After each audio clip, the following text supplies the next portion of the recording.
What's up, YouTube? I'm Robert, and this is my Ari Delano Peak.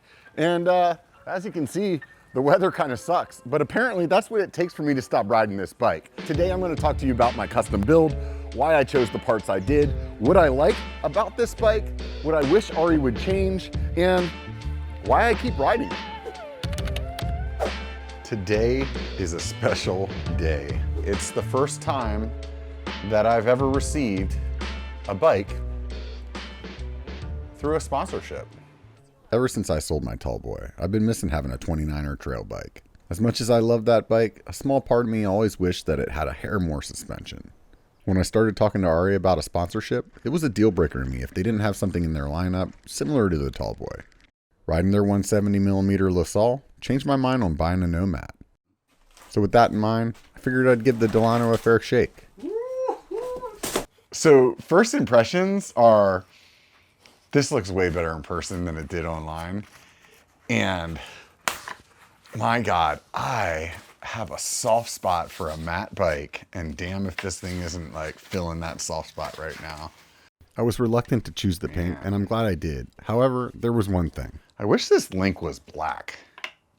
The color of the link matches the font color of the bike, so I get what they were going for. But personally, if I'm rocking a pink bike, I'm going to lean into it being a little on the loud and obnoxious side. A few measurements and a Cricut, boom, we're getting there. And if that's not your forte, you can swing by sticker.com, and even if your model isn't on the new site, you can shoot them an email and they'll take care of you. This is rad. I can't wait to put this thing together and ride it. Also, do yourself a favor and don't wait a few months and a handful of scratches until you put some ride wrap on the bike. They have a shop in Santa Cruz and a few other cities. Or you can always do it yourself. I used to never care about something like this, and I had that it's a mountain bike mentality. But get some nasty scratch on your frame and that'll make you reconsider. Plus, if you ever decide to sell it, having a clean paint job goes a long way for getting a decent price on your bike. If you don't want to deal with the whole kit, they got you covered. They have some fun smaller kits that just cover some of the hot spots. So let's get back to the build. These are the 1UP carbon bars with the 30mm rise. I pair those with 1UP's 35mm stem, but the crown jewel from 1UP that I used is their 240mm dropper. On my old Bronson, I could only run a 210, and I noticed on the LaSalle that I had some extra seat posts showing. At 6'2" with a 32-inch inseam, I'm running this 240 slammed with one 10mm shim. So I've got 230mm of drop, and I love it. Oh man, look at that. Slammed all the way. If your dropper isn't slammed, buy a bigger one. It's a game changer. And the 1UP shim system allows you to change the drop without any tools. You can easily change the drop by 20mm by using these 10mm shims. And if you need 30mm, then just buy the next size down. It comes stock with 150mm up front and 142 in the rear. If you think 142 is too much, you can actually run a smaller stroke shock and bump it down to 135. I have the EXT RF fork up front, and I can't stress to you how much I love the EXT suspension I've been running on all my bikes for the last few years. EXT USA will set up the fork at whatever travel you need, and we'll get you started with some general settings to your riding style that you can dial in on your own later. This Italian suspension company has a long history of making top-notch suspension for Formula One, rally cars, motorcycles, and ATVs. The founder worked for Fox right here in Northern California and later for Ferrari in Italy before starting EXT. Unfortunately, the frame design on the Delano kept me from running EXT in the rear. I started riding this with the Fox Air Shock and something just felt off. If you've ridden a coil, the way it progresses through the travel and how planted it feels is something you grow accustomed to. I've ridden air shocks for years, and I never would have thought switching back to air was going to be a problem. No matter what settings I changed on the Fox, it just didn't feel quite right to me. I'm not saying it was bad, it just didn't feel as good as the coil.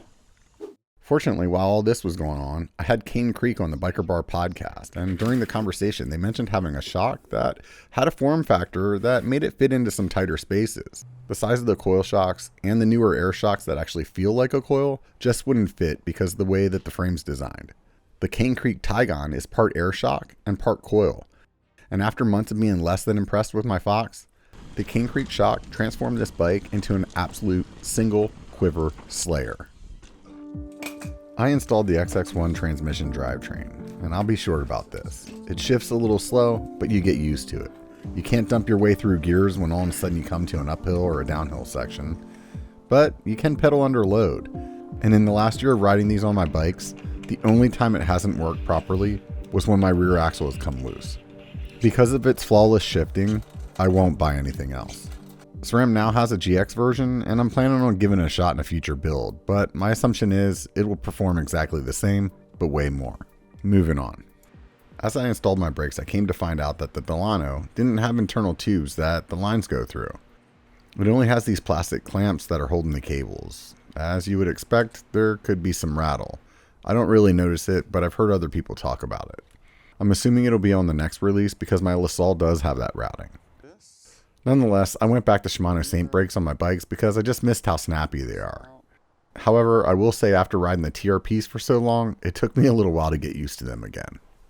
Honorable mention to the Freedom Coast levers, I definitely will miss those. I've got my touch point favorites of the Auri grips and the Specialized Mimic saddle, so status quo there.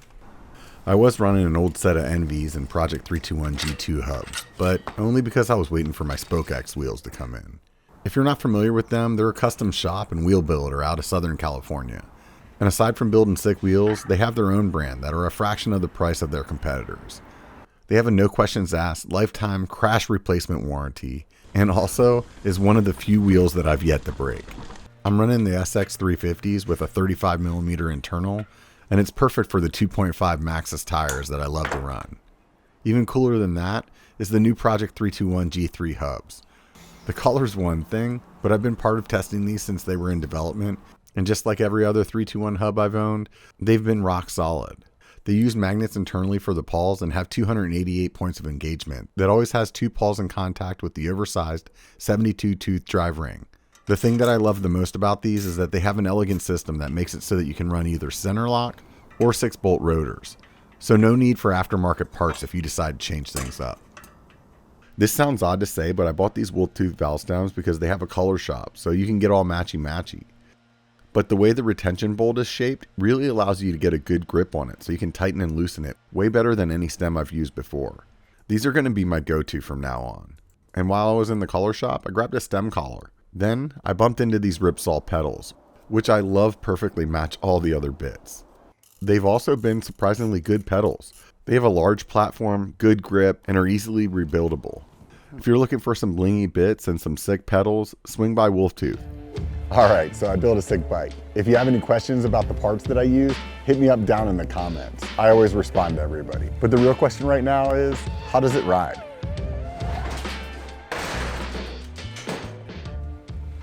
Sweet. As soon as I finished building the bike, I literally took it apart and packed it up for a trip to Bentonville Bike Fest. The flowy trails with scattered light tech made this bike shine. The pedaling platform and the 77.5 degree C-tube angle keeps the Delano responsive when you're putting down the power. The Tygon has a lockout on it that works very well. A lot of people associate coils with bad climbing, but I can assure you those days are over. For me, the Tygon wouldn't fit in the normal fashion. However, after getting the bushing swapped at a local shop, I could put it on backwards. Or the right way? I don't know. It just fit. Oddly, I actually like it better that way because the lockout's on the right side and I'm right-handed. Another thing that people assume with coils is that they can't be playful. The geometry on this bike is super nimble, and compared to my 170 LaSalle, it's a huge difference on how reactive it is.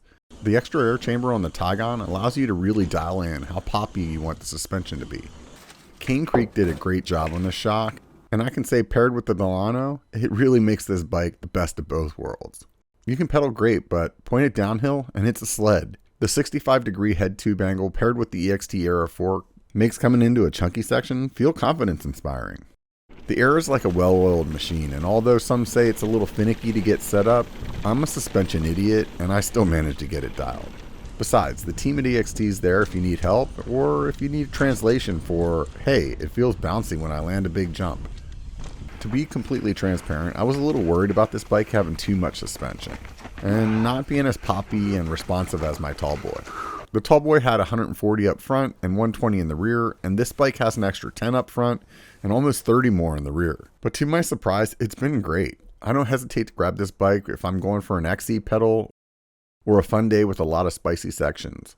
If I had to go out into my garage right now and pick one bike that I'd have to ride everything on for the next year, it would be this one. And I think that says a lot. At the end of the day, I'm a guy sponsored by Ari. You can take that however you want. But honestly, there's only two things that I've been irritated with. So I'm gonna say right now, I'm already fairly disappointed about two things in building this bike. A, I can't believe that there's not internal cable routing. Why? That doesn't make any sense. It's on the LaSalle, it's not on this. And the other thing is that there's no shuttle guard on the down tube. And honestly, yes, this is not an enduro bike, but I guarantee you people will be shuttling their trail bike, without a doubt. As I said earlier, I'm assuming the internal routing will be on the next release. As for my second complaint, Ride Wrap has you covered. They have a little shuttle guard that you can install right on your down tube, and boom, you're good to go. If you're still thinking, I don't believe this dude, he's sponsored, I'll tell you what, I can prove to you exactly how good this bike is. Ari has a love it or leave it warranty. So you can buy the bike, they'll ship it to you, you can ride it on your local trails for a month, and if you don't like it, you can send it back. I don't know about you, but I'm tired of talking about this bike. It's time for me to head back out to the trails and put this thing through its paces. All right, well, it stopped raining and this thing's clean now. So if you want to see how I do that, hit subscribe. Otherwise, remember one thing, it only takes a bike to be a biker. Get out and be one.